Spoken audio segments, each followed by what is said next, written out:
আজকে আমরা আরও একটি বিষয় নিয়ে চলে এসেছি তোমাদের সামনে।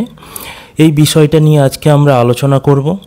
আজকের বিষয় WBSLSTর এডুকেশন সিলেবাসের unit 3 sociological foundation of education এবং তার sub unit A social groups, primary and secondary social processes, associative and dissociative, education, society and social change, education and socialization. তো আজকে এই সাব ইউনিট থেকে যে ধরনের পরীক্ষায় প্রশ্ন আসতে পারে এবং যে জায়গাগুলো থেকে প্রশ্ন আসতে পারে বলে আমার মনে হয়েছে সেই জায়গাগুলোই তোমাদের সামনে উপস্থাপন করব। এবং যারা প্রতিনিয়ত এই চ্যানেলের সঙ্গে যুক্ত তারা জানো আমরা শুধুমাত্র প্রশ্ন এবং উত্তর আলোচনা করি না, তার সাথে সাথে দেখি কেন ওই উত্তরটি ঠিক হলো, কেন বাকি উত্তরগুলো ঠিক হলো না। এর কারণ এই রিলেটেড অন্যান্য প্রশ্ন আসলেও তোমরা যাতে করতে পারো সেই জন্য সামগ্রিক তথ্য তোমাদের সামনে উপস্থাপন করার একটি প্রয়াস। এই সামগ্রিক তথ্য তোমরা যদি অধ্যয়ন করতে পারো, তোমরা যদি গ্রহণ করতে পারো, তাহলে আশা করি তোমাদের পরীক্ষায় কোনো রকম অসুবিধার সম্মুখীন হতে হবে না। তাই চলো আজকের আলোচনা শুরু করা যাক। কিন্তু শুরু করার আগে যারা চ্যানেলটিতে জুড়ে থাকতে চাও তারা চ্যানেলটি সাবস্ক্রাইব করে নাও এবং বেল আইকনে প্রেস করো, যাতে পরবর্তী ভিডিও আপলোড করলে তোমরা বুঝতে পারো, না হলে তোমরা বুঝতে পারবে না। আর প্রত্যেকটা ভিডিওই খুব গুরুত্বপূর্ণ আসন্ন পরীক্ষার জন্য। এবং তাছাড়াও আমরা ভবিষ্যতেও এডুকেশন রিলেটেড যাবতীয় ভিডিও নিয়ে আসব এবং সাথে সাথে ইউজিসি নেট পেপার 1-এর ভিডিও কিন্তু তোমরা এখান থেকে পাবে। তাই সাবস্ক্রাইব করে নাও এবং বেল আইকনে প্রেস করে দাও। আর ক্লাসের শেষে তোমাদের কেমন লাগলো সেই বিষয়েও জানাতে ভুলবে না। কোনো ডিমান্ড থাকলে বলতে ভুলবে না, কিছু বলার থাকলে সেটাও কমেন্ট বক্সে বলে দেবে। তো চলো আজকের ক্লাস শুরু করা যাক।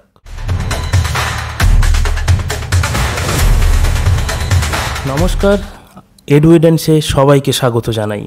আজকের প্রথম প্রশ্ন, সোশিওলজি শব্দটির ব্যুৎপত্তিগত অর্থ কী? সোশিওলজি শব্দটির ব্যুৎপত্তিগত অর্থ কী? সমাজের বিজ্ঞান, রাষ্ট্রের বিজ্ঞান, মানুষের সংস্কৃতি, গোষ্ঠীর অধ্যয়ন, কোনটা ঠিক? সঠিক উত্তর কী? সঠিক উত্তর দেখে নিই আমরা। সঠিক উত্তর হলো সমাজের বিজ্ঞান, দ্য সায়েন্স অফ সোসাইটি। মনে রাখবে সোশিওলজি শব্দটি দুটি ভিন্ন ভাষায় শব্দ থেকে এসেছে, ল্যাটিন শব্দ সোসিয়াস এবং গ্রিক শব্দ লোগোস। এখান থেকেও প্রশ্ন আসতে পারে যে সোসিয়াস শব্দের অর্থ কী, লোগোস শব্দের অর্থ কী, কোন শব্দ থেকে এসছে? ল্যাটিন শব্দ থেকে। সোসিয়াস শব্দের অর্থ সঙ্গী বা সমাজ, অন্যদিকে গ্রিক শব্দ লোগোসের অর্থ জ্ঞান বা বিজ্ঞান।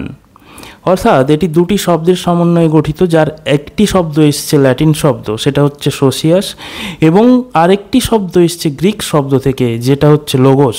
তো দুটি শব্দের কিন্তু সংমিশ্রণে এই সোশিওলজি শব্দটি গঠিত।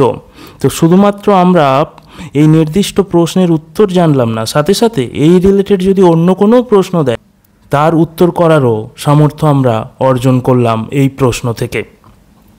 তো এই রকমই প্রত্যেকটা প্রশ্ন থেকে তার সারাউন্ডিংস যে সমস্ত প্রশ্ন আসতে পারে সমস্ত কিছু প্রশ্নের উত্তর করার আমরা সামর্থ্য অর্জন করব বা সমর্থ হব।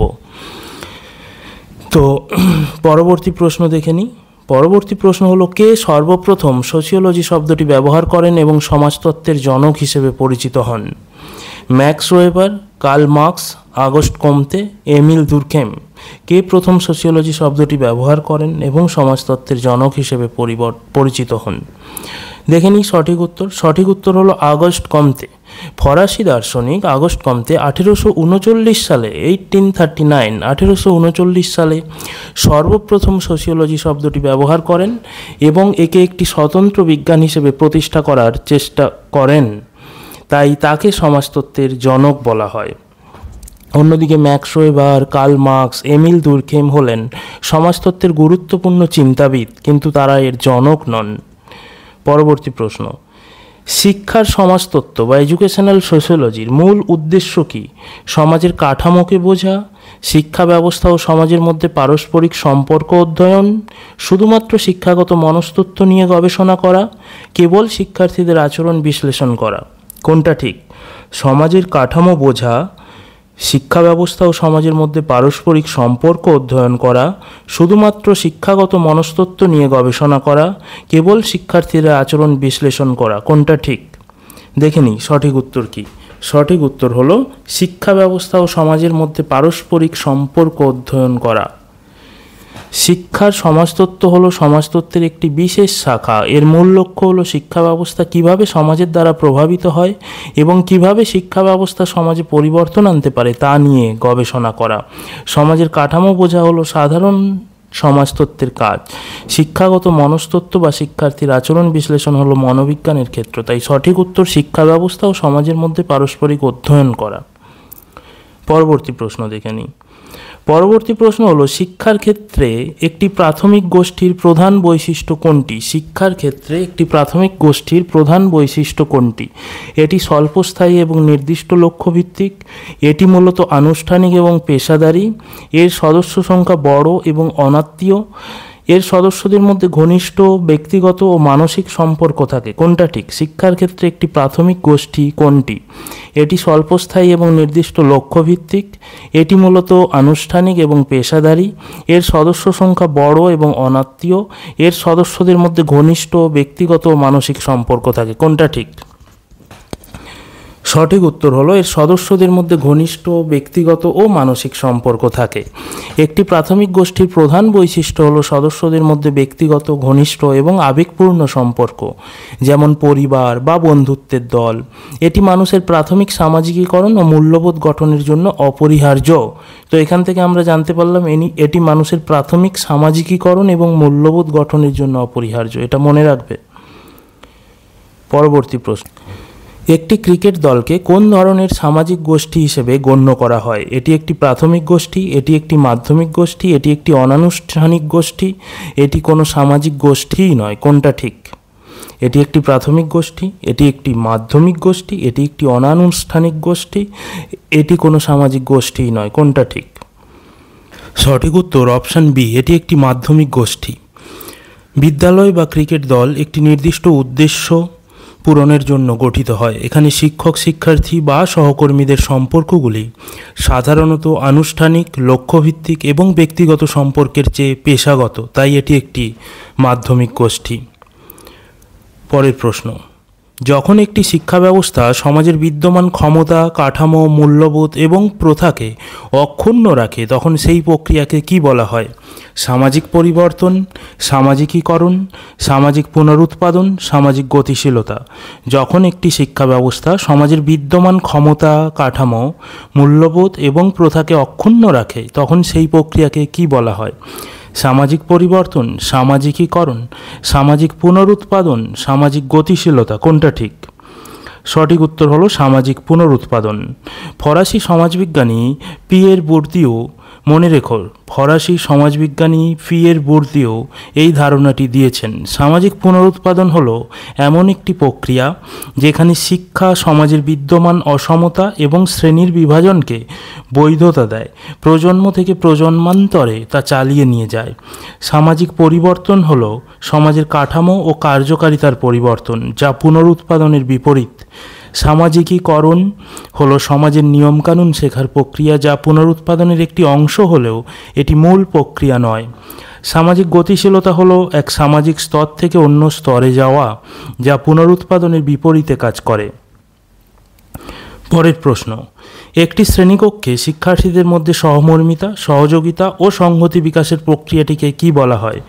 একটি শ্রেণীকক্ষে শিক্ষার্থীদের মধ্যে সহমর্মিতা, সহযোগিতা ও সংহতি বিকাশের প্রক্রিয়াটিকে কি বলা হয়? সংঘাত, প্রতিযোগিতা, সংহতি বিধান, সহযোগিতা। সঠিক উত্তর দেখে নিই। সঠিক উত্তর হলো সহযোগিতা। সহযোগিতা হলো একটি অ্যাসোসিয়েটিভ সামাজিক প্রক্রিয়া। মনে রেখো, আমাদের সিলেবাসে রয়েছে অ্যাসোসিয়েটিভ এবং ডিসঅ্যাসোসিয়েটিভ। তো সহযোগিতা হচ্ছে অ্যাসোসিয়েটিভ সামাজিক প্রক্রিয়া, যেখানে একাধিক ব্যক্তি বা গোষ্ঠী একটি সাধারণ লক্ষ্য অর্জনের জন্য একসাথে কাজ করে। শ্রেণীকক্ষে একসাথে কাজ করা, গ্রুপ প্রজেক্ট করা ইত্যাদি সহযোগিতার উদাহরণ। অন্যদিকে সংঘাত ও প্রতিযোগিতা হলো ডিসোসিয়েটিভ প্রক্রিয়া। সংহতি বিধান হলো সংঘাতের পর পারস্পরিক সমঝোতার মাধ্যমে একটি নতুন স্থিতিশীল অবস্থায় আসা। পরের প্রশ্ন, শিক্ষার মাধ্যমে সমাজের নিম্ন শ্রেণী থেকে উচ্চ শ্রেণীতে উন্নীত হওয়ার প্রক্রিয়াকে কি বলা হয়? শিক্ষার মাধ্যমে সমাজের নিম্ন শ্রেণী থেকে উচ্চ শ্রেণীতে উন্নীত হওয়ার প্রক্রিয়াকে কি বলা হয়? সামাজিক সংহতি, সামাজিক পুনরুৎপাদন, উলম্ব সামাজিক গতিশীলতা, অনুভূমিক সামাজিক গতিশীলতা। সঠিক উত্তর কি? সঠিক উত্তর দেখে নিই। সঠিক উত্তর হলো উলম্ব সামাজিক গতিশীলতা। সামাজিক গতিশীলতা হলো সমাজের এক স্তর থেকে অন্য স্তরে যাওয়া। যখন কোনো ব্যক্তি নিম্ন সামাজিক অবস্থান থেকে উচ্চ সামাজিক অবস্থানে যায় তখন তাকে উলম্ব গতিশীলতা বলা হয়। শিক্ষা এই গতিশীলতার অন্যতম প্রধান মাধ্যম। সামাজিক সংহতি হলো সমাজের সদস্যদের মধ্যে ঐক্য। সামাজিক পুনরুৎপাদন হলো সামাজিক স্তরের পরিবর্তন না হওয়া। অন্যদিকে অনুভূমিক গতিশীলতা হলো একই সমাজের স্তরের মধ্যে অবস্থান পরিবর্তন করা। তাই সঠিক উত্তর হলো ভার্টিক্যাল সোশ্যাল মোবিলিটি। পরবর্তী প্রশ্ন, যখন দুটি গোষ্ঠী তাদের স্বার্থের দ্বন্দ্বের কারণে একে অপরের থেকে দূরে সরে যায় বা লড়াই করে তখন সেই প্রক্রিয়াকে কি বলে? যখন দুটি গোষ্ঠী তাদের স্বার্থের দ্বন্দ্বের কারণে একে অপরের থেকে দূরে সরে যায় বা লড়াই করে তখন সেই প্রক্রিয়াকে কি বলে? আত্মীকরণ নাকি আত্মীকরণ বা অ্যাসিমিলেশন, সঙ্গতি বিধান বা অ্যাকোমোডেশন, সংঘাত বা কনফ্লিক্ট, সহযোগিতা বা কোঅপারেশন। কোনটা ঠিক? সঠিক উত্তর হচ্ছে সংঘাত বা কনফ্লিক্ট। সংঘাত হলো একটি ডিসোসিয়েটিভ প্রক্রিয়া। মনে রেখো, সংঘাত হলো একটি ডিসোসিয়েটিভ প্রক্রিয়া যা তখনই ঘটে যখন দুটি গোষ্ঠীর স্বার্থ, লক্ষ্য বা মূল্যবোধ পরস্পর বিরোধী হয় এবং তারা নিজেদের উদ্দেশ্য পূরণের জন্য একে অপরের সঙ্গে সরাসরি বা পরোক্ষভাবে লড়াই করে। আত্মীকরণ ও সংগতি বিধান হলো অ্যাসোসিয়েটিভ প্রক্রিয়া। সহযোগিতা হলো একটি অ্যাসোসিয়েটিভ প্রক্রিয়া। অ্যাসোসিয়েটিভ মানে যেখানে অ্যাসোসিয়েশন তৈরি হয়। আত্মীকরণ, সংহতি, অ্যাডজাস্টমেন্ট। আর ডিসোসিয়েটিভ হলো যেখানে ভেঙে যায়, যেখানে সংঘাত তৈরি হয়, কনফ্লিক্ট, এই ধরনের বিষয়গুলো। পরবর্তী প্রশ্ন, একটি শিশু তার প্রথম সামাজিকীকরণ কোন গোষ্ঠীর মাধ্যমে শুরু করে? বিদ্যালয়, সমবয়সী গোষ্ঠী, গণমাধ্যম, পরিবার। একটু আগে এক্সপ্লেনেশনে আমরা দেখেছি, এর উত্তর আমরা বলতে পারবো যদি ভালো করে দেখে থাকি। একটি শিশু তার প্রথম সামাজিকীকরণ কোন গোষ্ঠীর মাধ্যমে শুরু করে? বিদ্যালয়, সমবয়সী গোষ্ঠী, গণমাধ্যম এবং পরিবার। সঠিক উত্তর হলো পরিবার। পরিবার হলো একটি শিশুর জীবনের প্রথম এবং সবচেয়ে গুরুত্বপূর্ণ সামাজিক গোষ্ঠী। এখানেই শিশু প্রাথমিক মূল্যবোধ, ভাষা, আচরণ এবং নৈতিকতা শেখে। তাই পরিবারকে সামাজিকীকরণের প্রধান সংস্থা বলা হয়। বিদ্যালয়, সমবয়সী গোষ্ঠী এবং গণমাধ্যম হলো সামাজিকীকরণের পরবর্তী বা প্রাথমিক সংস্থা। পরের প্রশ্ন, যখন একটি নতুন সাংস্কৃতিক গোষ্ঠী অন্য একটি সংস্কৃতির সব কিছু গ্রহণ করে নেয় তখন নিজের সংস্কৃতি ও পরিচিতি সম্পূর্ণরূপে হারিয়ে ফেলে তখন সেই প্রক্রিয়াকে কি বলা হয়? যখন একটি নতুন সাংস্কৃতিক গোষ্ঠী অন্য একটি সংস্কৃতির সব কিছু গ্রহণ করে নেয় এবং নিজের সংস্কৃতি ও পরিচিতি সম্পূর্ণরূপে হারিয়ে ফেলে তখন সেই প্রক্রিয়াকে কি বলা হয়? সঙ্গতি বিধান, আত্মীকরণ, বিচ্ছিন্নতা, প্রতিযোগিতা। কোনটা ঠিক? সঠিক উত্তর হলো আত্মীকরণ বা অ্যাসিমিলেশন।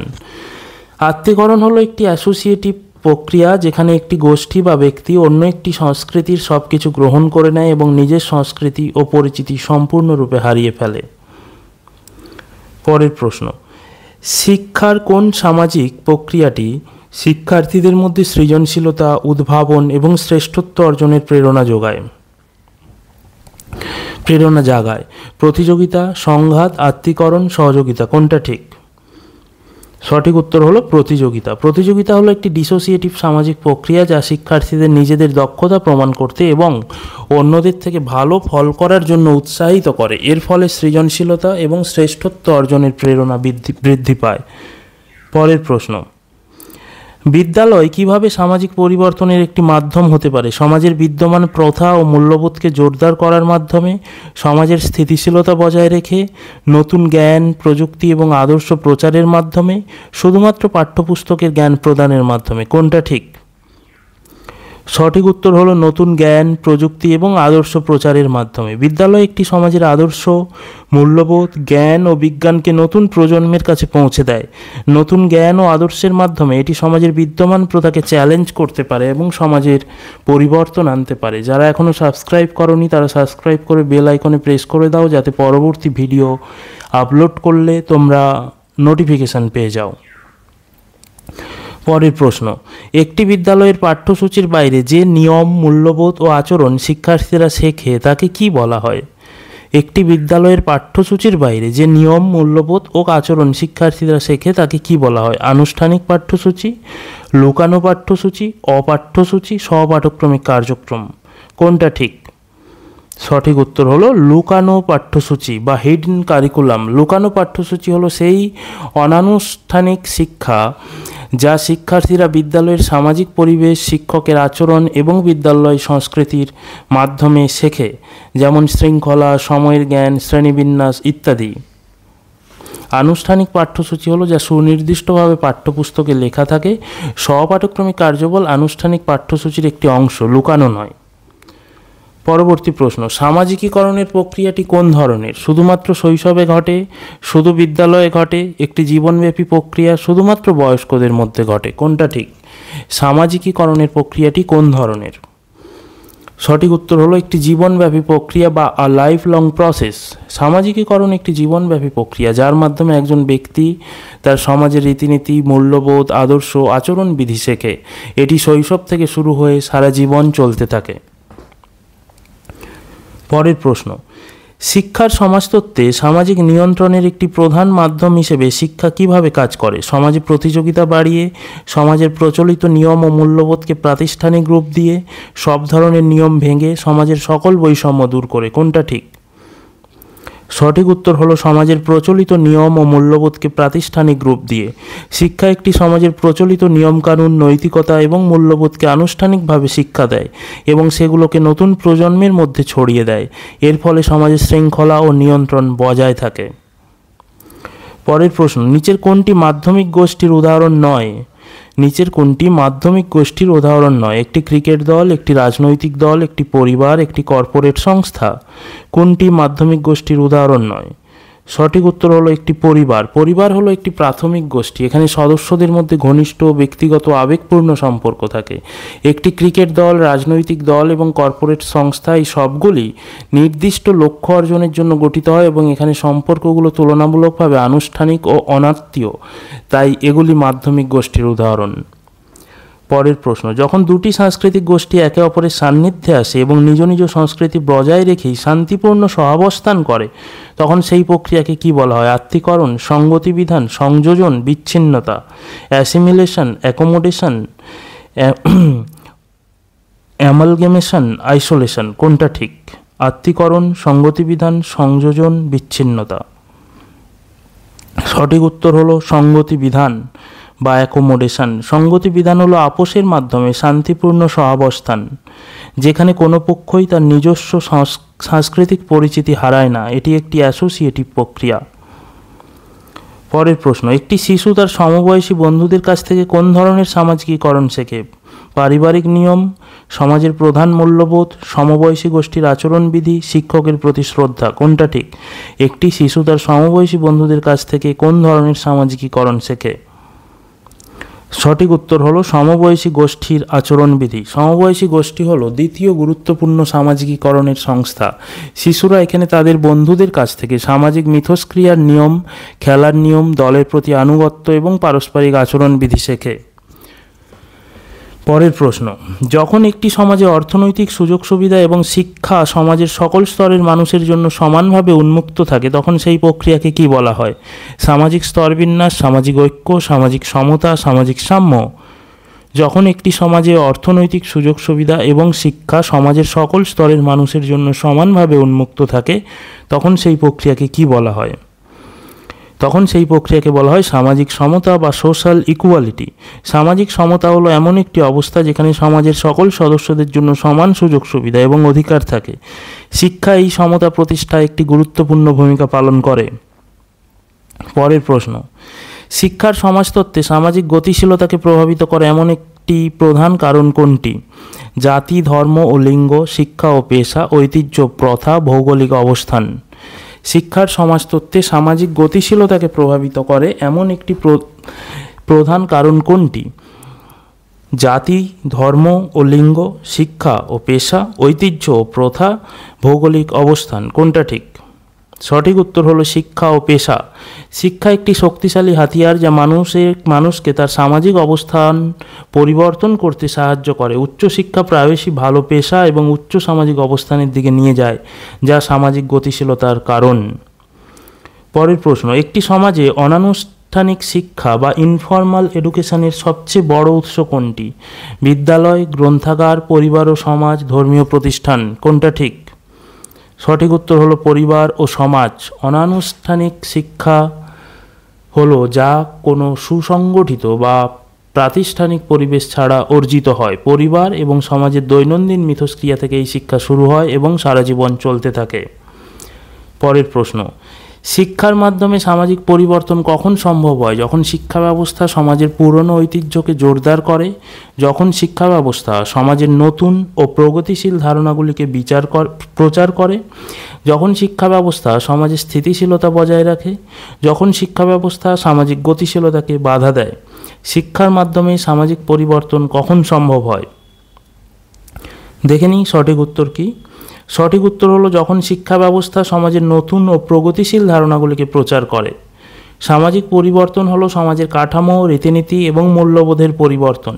শিক্ষা ব্যবস্থা যখন বিজ্ঞানের অগ্রগতি, সামাজিক ন্যায় এবং অন্যান্য প্রগতিশীল ধারণাগুলি প্রচার করে, তখন সমাজে পরিবর্তন আসে। পুরনো ঐতিহ্যকে জোরদার করা, স্থিতিশীলতা বজায় রাখে এবং গতিশীলতাকে বাধা দেওয়া হলো সামাজিক পুনরুৎপাদনের অংশ, যা সামাজিক পরিবর্তনের বিপরীত। তাই সঠিক উত্তর যখন শিক্ষা ব্যবস্থা সমাজের নতুন ও প্রগতিশীল ধারণাগুলিকে প্রচার করে। পরের প্রশ্ন, শিক্ষার সমাজতত্ত্বে সামাজিক ন্যায় বিচার বা সোশ্যাল জাস্টিস এর নীতি শিক্ষায় কিভাবে প্রতিফলিত হয়? শুধুমাত্র উচ্চবিত্তদের জন্য ভালো মানের শিক্ষা নিশ্চিত করা, পিছিয়ে পড়া সম্প্রদায়ের জন্য আসন সংরক্ষণ করে, কেবল শহরের শিক্ষার্থীদের জন্য আধুনিক শিক্ষা নিশ্চিত করে, সবার জন্য একই মানের শিক্ষা প্রদান করে। কোনটা ঠিক? সঠিক উত্তর হলো পিছিয়ে পড়া সম্প্রদায়ের জন্য আসন সংরক্ষণ করে। সামাজিক ন্যায় বিচারের নীতি হলো সমাজে বিদ্যমান বৈষম্য দূর করা। পিছিয়ে পড়া সম্প্রদায়ের জন্য আসন সংরক্ষণের মাধ্যমে তাদের শিক্ষার সুযোগ বৃদ্ধি করা হয়, যা সামাজিক বৈষম্য দূর করার একটি পদক্ষেপ। পরের প্রশ্ন, এমিল দুরখেম এর মতে দ্রুত সামাজিক পরিবর্তনের ফলে যখন সমাজের রীতিনীতি বা মূল্যবোধের পতন ঘটে, তখন সেই অবস্থাকে কি বলা হয়? সংহতি, প্রথা, আদর্শ, অনিয়মানুবর্তিতা। কোনটা ঠিক? এমিল দুরখেমের মতে দ্রুত সামাজিক পরিবর্তনের ফলে যখন সমাজের রীতিনীতি বা মূল্যবোধের পতন ঘটে, তখন সেই অবস্থাকে কি বলা হয়? সঠিক উত্তর দাও। তার আগে সবাই চ্যানেলটিকে সাবস্ক্রাইব করে নাও, বেল আইকনে প্রেস করে দাও, যাতে পরের ভিডিও আপলোড করলে তোমরা অবশ্যই নোটিফিকেশান পাও। নইলে পরের ভিডিও আপলোড করলে তোমরা বুঝতে পারবে না। দেখে নিই এই প্রশ্নের সঠিক উত্তর। সঠিক উত্তর হলো অনিয়মানুবর্তিতা। দুরখেম অনিয়মানুবর্তিতা বা অ্যানোমি শব্দটি ব্যবহার করেছেন এমন একটি সামাজিক অবস্থা বোঝানোর জন্য যেখানে সামাজিক মানদণ্ড বা রীতিনীতি ভেঙে যায়, যার ফলে ব্যক্তি বিচ্ছিন্নতা ও হতাশার শিকার হয়। তো এই ছিল আজকের আলোচনা। আজকে এই পর্যন্ত থাক। Thank you so much. তোমাদের কেমন লাগলো কমেন্ট করে অবশ্যই জানাবে।